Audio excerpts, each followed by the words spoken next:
Kapow! Hello and welcome to Stanchion Snacks. A bit of a mouthful. Now this weekend we are away at Hull, where we had that very famous late goal from Ryan Fraser 2 seasons ago. By Aliyah, nice ball back for Downs, crosses into the box and there's the winner! And Ryan Fraser has his first Southampton goal! A brilliant volley, smashes it past his former teammate Ryan Allsop at Bournemouth. What a moment, hey. Now when it comes for past players that have played for both clubs, there was one guy that stood out when I looked at the list, and that is of course Gastón Ramírez. His shot is blocked. Down to Ramírez with a superb volley. Well, that's come completely out of the blue. Yeah, on the volley, and it was, you know, that was. So Gastón is of course from Uruguay, a country very famous for its meat, very famous for its steak, usually grass-reared. So we are going to be cooking a beautiful piece of grass-fed steak that I've managed to get here from Shropshire. But we are also going to be doing a really nice vegetarian option. So I'm going to be doing a cauliflower steak as well. With the trims of the cauliflower, we're going to make a beautiful puree. And the other thing that we need, that we must have, as this is a bit of a reference to Hull, is of course Yorkshire puddings. Now Hull is home to the Aunt Bessie factory, so we're going to be kicking off by making some Yorkshire puddings. Now, when I was a younger chef, I went and worked in Australia, in Sydney, for a little bit of time, and I can remember someone was cooking a roast for staff meal, and I said, "Are you doing Yorkshire puddings?" And they went, "What's a Yorkshire pudding?" So they had no idea, and this was a chef in a pretty good restaurant. So we are going to kick off. I'm going to attempt to make 4 Yorkshire puddings. So you need some kind of a measuring receptacle. I'm going to use this mug, and I'm going to use, normally you would use sort of 4 eggs, 1 egg per Yorkshire pudding, roughly. You know what, actually, I think I've got, we'll do a little bit of an experiment here. Normally I would always do whole eggs, but I think in the fridge I have got, 1 second. Now, even though I'm over at the fridge, guys, you can, ooh, hello, I didn't know that was in here. I didn't know we had some orange juice. So I think people get a little bit worried that I only drink alcohol on this program. So cheers, here's to vitamin C, baby. That is delicious. Now, I've actually got some egg whites left over from something else that I was doing. So we will use those up and we'll see what happens, really. I think perhaps it will make it a little bit lighter. Now the eggs are going up to about this part of the mug, just here. So you need to roughly remember where that is, because all your measurements are going to be the same. So into this big old jug, we're going to put those eggs, and then we need roughly the same amount of milk, but I always like to put a little bit of water into my Yorkshire puddings. So just a splash of water there in the mug. And then the rest I'm going to make up with milk. I think this helps them to sort of steam in the oven. Anyway, someone told me that once. I've listened to it forever, and now I wouldn't be able to do it without. So now I'm going to give this a little wash out and a little dry, and we're going to fill it with flour up to the same point. Don't want this to be too thin. If anything, you want much more flour. And now we're going to give that a quick whiz up. I like to use a hand blender. Some people do just whisk the hell out of it.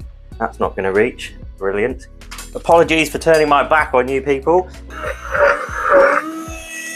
So that is it for our Yorkshire pudding batter, and I will kind of show you that's the sort of consistency we're looking for. I'm just going to store it in the fridge like that.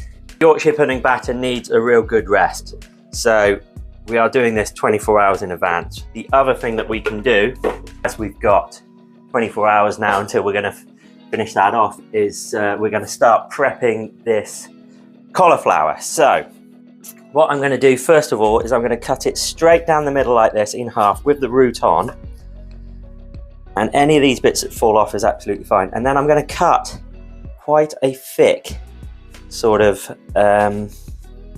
steak size piece. I want to end up with a piece that holds together like that. So it's the root that's keeping it together. And this is going to be our cauliflower steak. So I've just run a knife quickly through all the rest of the cauliflower, the trimmings, and we're going to make a really lovely puree. For our marinade, Now, with this steak and with the cauliflower and with the grass-fed steak, we're going to have a chimichurri. So we're basically going to have a Yorkshire pudding with a little bit of cauliflower puree in there, and then some nice slices of either the steak or the cauliflower steak, and then some chimichurri on top. So I want to use some kind of similar sort of flavors in the marinade that are going to be in the chimichurri. So there's going to be a little bit of sort of things repeating themselves, things repeating themselves, things repeating themselves. I'm going to start with a little bit of red wine vinegar. Honey. This is hopefully runny honey. Yes, it is.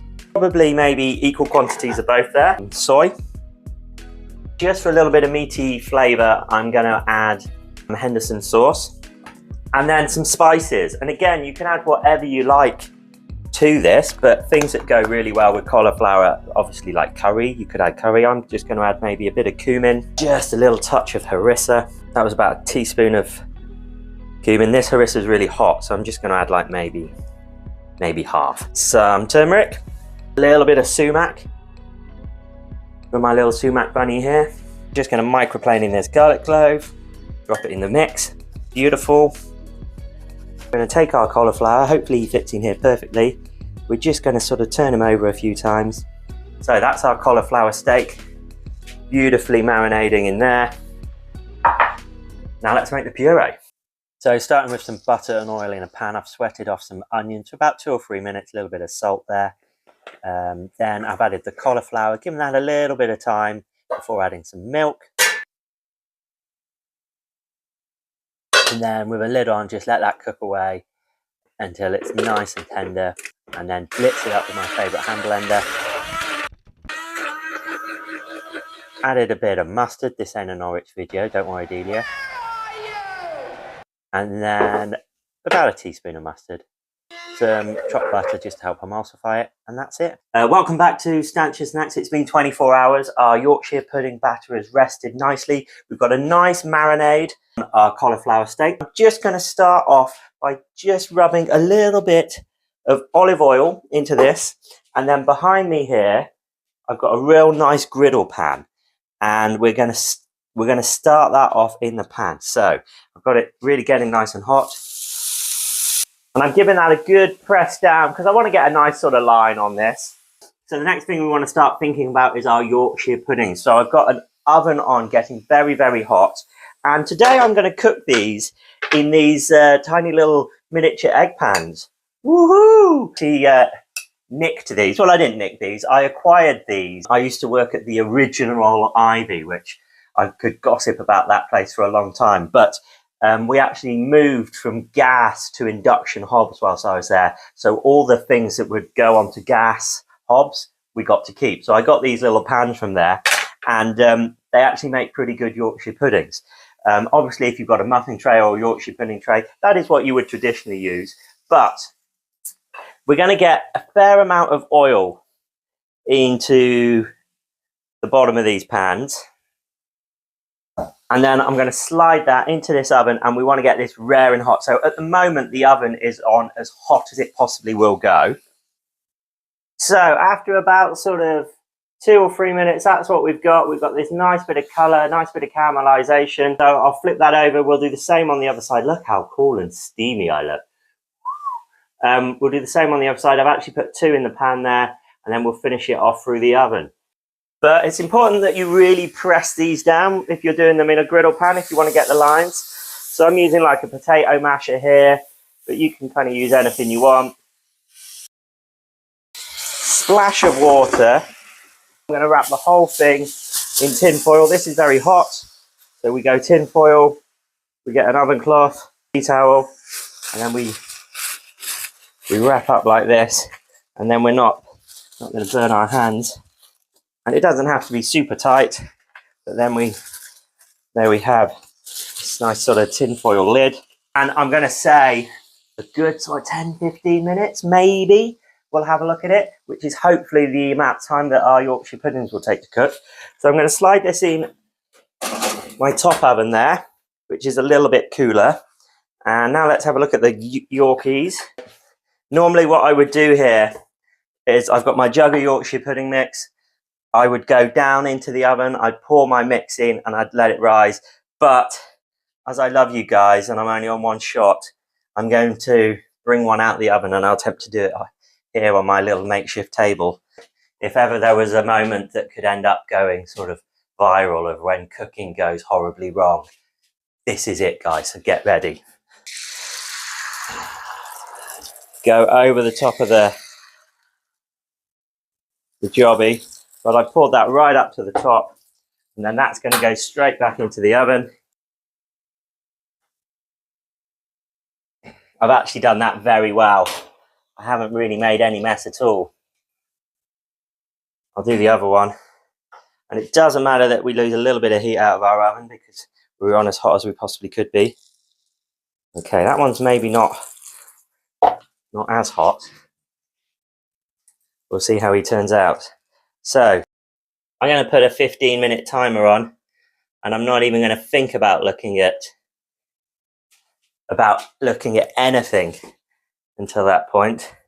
I will maybe now just turn my oven down a little bit. So the only other thing we've got to do really now, our puree's ready, we'll just warm that up. Our Yorkshire puddings are cooking, hopefully they'll be done. Our cauliflower is cooking. The only other thing we've got to really do is cook our steak, but I will wait until, cooking's all about timings, you know. So I'll wait until I know my Yorkshire puddings are out of the oven and they're really good before I even think about cooking my steak. It doesn't matter if they come out, the Yorkshire puddings come out, have a little bit of a rest. And I've obviously got a bit more mix, so I might do some batches. The only other thing we can do is make some chimichurri. So chimichurri is a really lovely dressing. A nice bit of chopped parsley here. And then to that, I'm going to add some dried oregano. I'm going to add, let's say maybe, let's start with 1 to 4. So we've got 4 parts parsley, 1 part oregano. Then I'm going to add a good pinch of chili flakes, probably a similar amount to oregano. And then we will grate in 1 large garlic clove just to start off with. Fresh, raw garlic. Well, it's not actually, this isn't fresh garlic.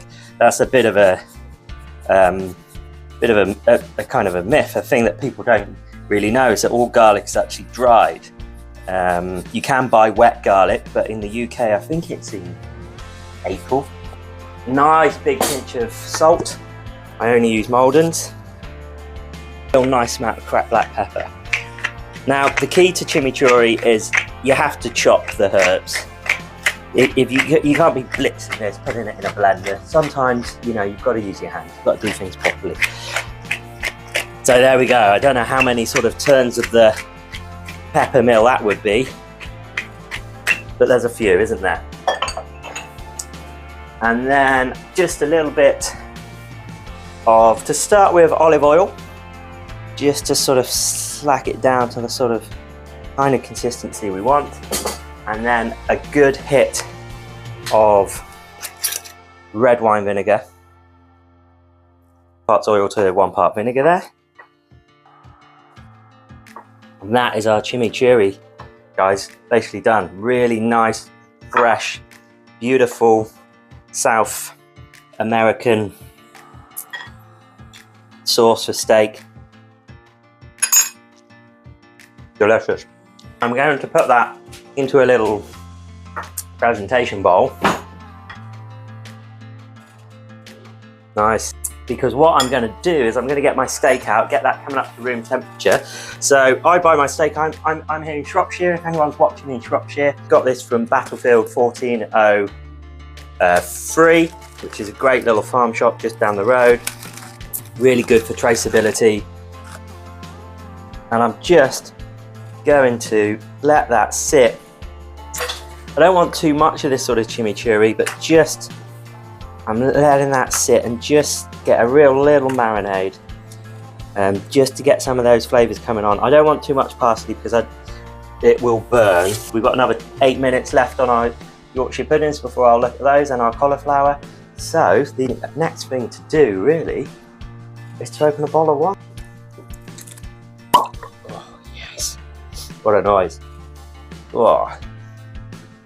Global Malbec Masters Silver Award 2024. I was okay with that. You know, some people were like, oh, give me the gold award, but silver's good. To Gastón Ramírez.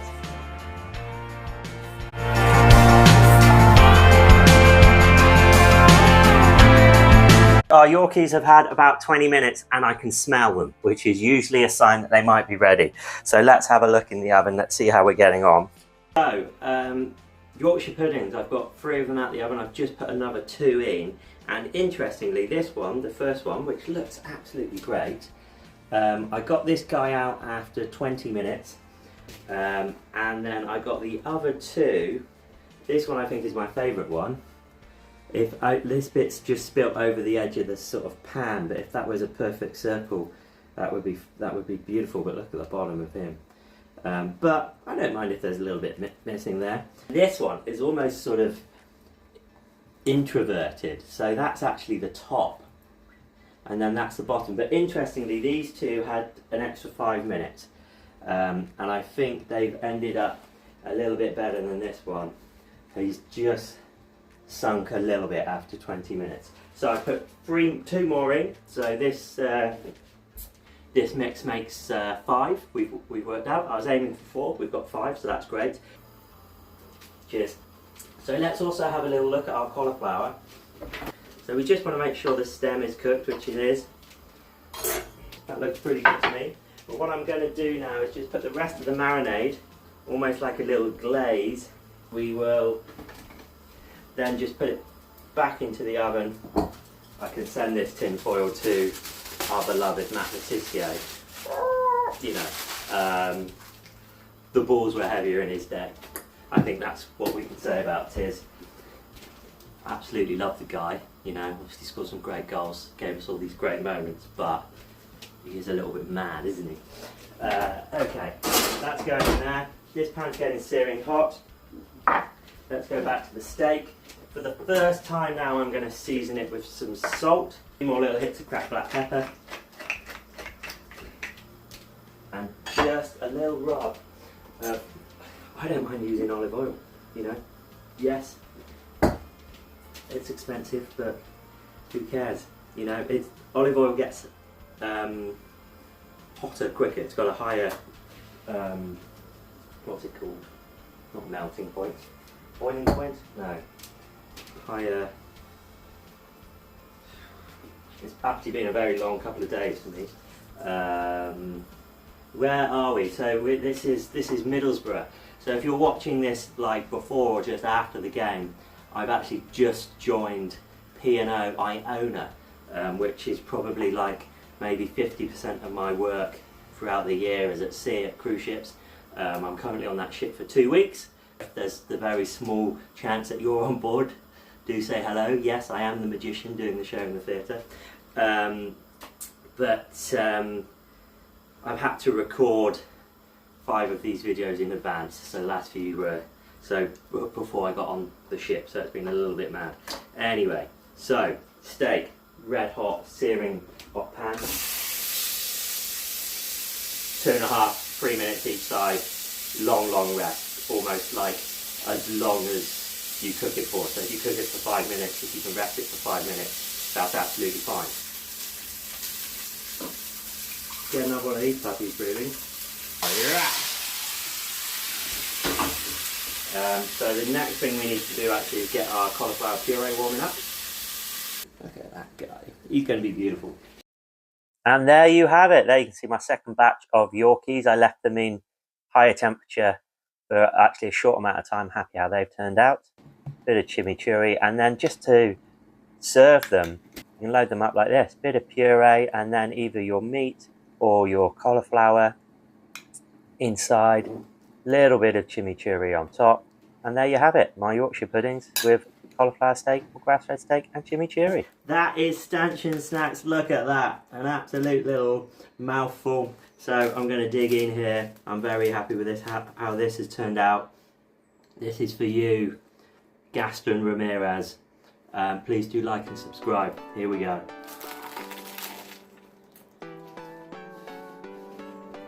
It's absolutely sensational. I don't know what to say. It's too good. My little hat tip to Hal, these wonderful Yorkshire puddings. And the thing you kind of learn with Yorkshire puddings, the second batch always come out better than the first. So here's our little veggie baby, our little vegan baby, our beautiful cauliflower steak, chimichurri, inside this wonderful crispy Yorkshire pudding. Look at that, I'm going to cut this one in half actually.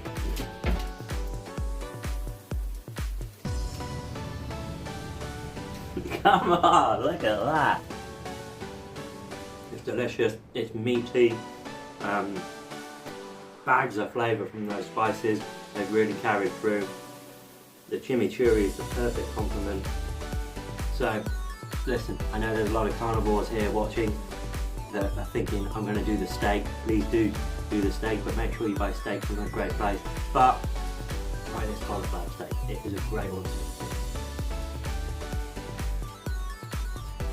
Cheers guys, please like and subscribe, and I'll see you next week for a very, very exciting dish for Middlesbrough.